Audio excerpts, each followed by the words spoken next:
News, सच जरूरी है। नमस्कार, एमएनएस न्यूज लाइव में आप सभी का स्वागत है। मैं हूं आपके साथ अर्शी अंसारी। आइए देखते हैं देश और दुनिया की तमाम बड़ी खबरें। इससे पहले एक नजर हेडलाइंस पर। आपने मुझे मुख्यमंत्री बनाया था, मैंने आपकी सरकार बचा दी, हिसाब बराबर हो गया। जीतन राम मांझी ने नीतीश कुमार से कहा, बिहार को बिजली मुफ्त में नहीं देंगे, हमने तो चुनाव में भी कहा था। नीतीश कुमार ने विधानसभा में कहा। आज कैंडल मार्च निकालेंगे किसान, कल किसानों को करेंगे जागरूक। आइए देखते हैं खबरें विस्तार से। आपने मुझे मुख्यमंत्री बनाया था, मैंने आपकी सरकार बचा दी, हिसाब बराबर हो गया। जीतन राम मांझी ने नीतीश कुमार से कहा। जी हाँ, साल 2024 में नीतीश कुमार ने के मुख्यमंत्री पद से इस्तीफा देने के बाद बिहार के मुख्यमंत्री बने जीतन राम मांझी ने बीते शुक्रवार को कहा कि उन्होंने बिहार में एनडीए के साथ मिलकर जदयू की सरकार बनाने के लिए मुख्यमंत्री नीतीश कुमार को अपना समर्थन देकर उनके द्वारा किए गए एहसान को चुका दिया है। रिपोर्ट्स के अनुसार एक कार्यालय में बोलते हुए हिंदुस्तान आवाम मोर्चा यानी हम के प्रमुख जीतन राम मांझी ने कहा कि बिहार विधानसभा में मुख्यमंत्री नीतीश कुमार को कुल मिलाकर 125 वोट मिले थे। मांझी ने दावा किया है कि उन्होंने नीतीश कुमार की गद्दी बचाने में अपना महत्वपूर्ण योगदान दिया है। जीतन राम मांझी ने कहा, बिहार विधानसभा में सरकार बनाने के लिए 122 वोटों की जरूरत थी और नीतीश कुमार को कुल 125 वोट मिले। में हमारा योगदान 4 वोटों का था। अगर उन 4 वोटों को हटा दिया जाए तो नीतीश को 121 वोट मिलते और उनका सरकार नहीं बन पाती। जी हाँ, उन्होंने कहा, अगर हम नीतीश को वोट नहीं देते तो आज की तारीख में वो मुख्यमंत्री ना होते, क्योंकि विधानसभा में बहुत परीक्षण के समय ही उनकी सरकार गिर जाती।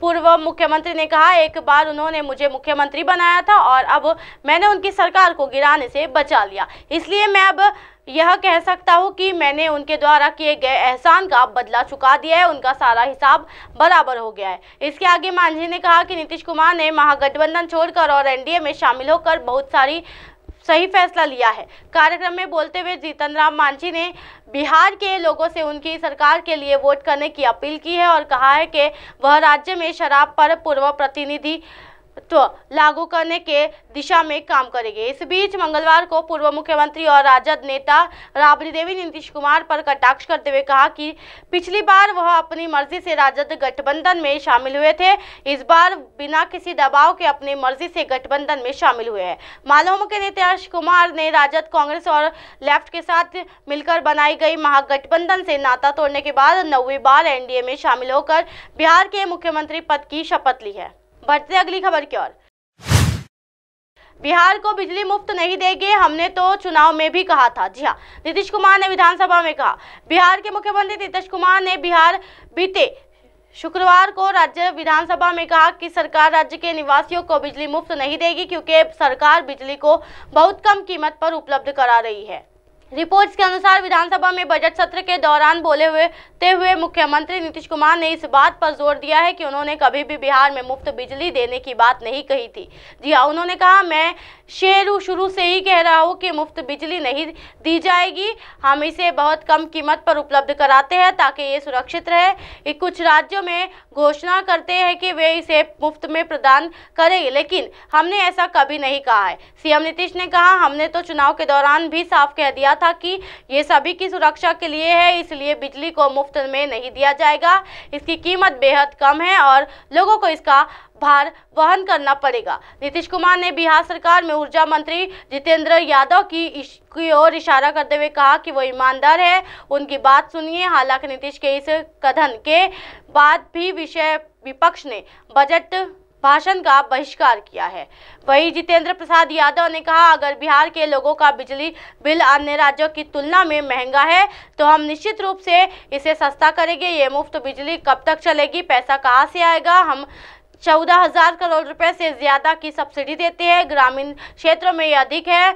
अब आपको और क्या सुविधाएं चाहिए? इस बीच बिहार के पूर्व सीएम और राजद नेता राबड़ी देवी ने मंगलवार को पूर्व सहयोगी और बिहार के सीएम नीतीश कुमार पर कटाक्ष करते हुए कहा कि वह पिछली बार अपनी मर्जी से राजद गठबंधन में शामिल हुए थे और इस बार वह बिना किसी दबाव के अपनी मर्जी से चले गए हैं। उन्होंने कहा, पिछली बार नीतीश कुमार अपने आप हमारे साथ आए थे, हमने उन्हें कभी नहीं बुलाया, हम इस बार भी अपने आप चले गए, किसी ने उन्हें मजबूर नहीं किया। पिछले 25 वर्षों से हमारे खिलाफ चल रहे जांच चल रही है। राजद नेता राबड़ी देवी ने कहा, ईडी सीबीआई इसमें कुछ भी नहीं नया किया है। बिहार और देश की जनता हमारे साथ है।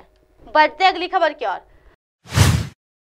आज कैंडल मार्च निकालेगा किसान, कल किसानों को करेंगे जागरूक। जी हाँ, किसान नेता सरवन सिंह पंडेर व जगजीत सिंह डल्लेवाल ने कहा कि पंजाब सरकार शुभकरण के मामले में जल्द एफआईआर दर्ज करे। डल्लेवाल ने बताया कि बठिंडा में एसएसपी ने किसानों को वकीलों से विचार चर्चा में स्पष्ट तौर पर कह दिया है कि शुभकरण की मौत के मामले में पर्चा दर्ज नहीं हो सकता है। उन्होंने कहा कि पंजाब सरकार खुद बचाने में लगी है। जब हरियाणा पुलिस ने पंजाब की हद में आकर शुभकरण को गोली मारी तो फिर सरकार क्यों पर्चा दर्ज करने से पीछे हट रही है। आंदोलन में मौजूद लोगों के लिए पंजाब हरियाणा शंभू बॉर्डर पर लंगर लगातार जारी है। किसान आंदोलन को मजबूत करने के लिए भारतीय किसान यूनियन यानी चरूनी गुट अब किसान संगठनों को एक मंच पर लाने का प्रयास करेगा। इसके लिए संयुक्त किसान मोर्चा, संयुक्त किसान मोर्चा, गैर राजनीतिक के अलावा अन्य किसान संगठनों से भी वार्ता की जाएगी।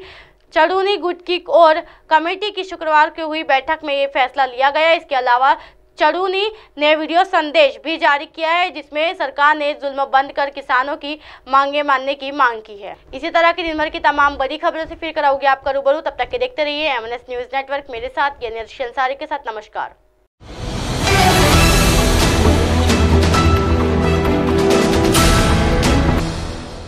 ये है एमएनएस न्यूज नेटवर्क और आप देख रहे हैं एमएनएस न्यूज।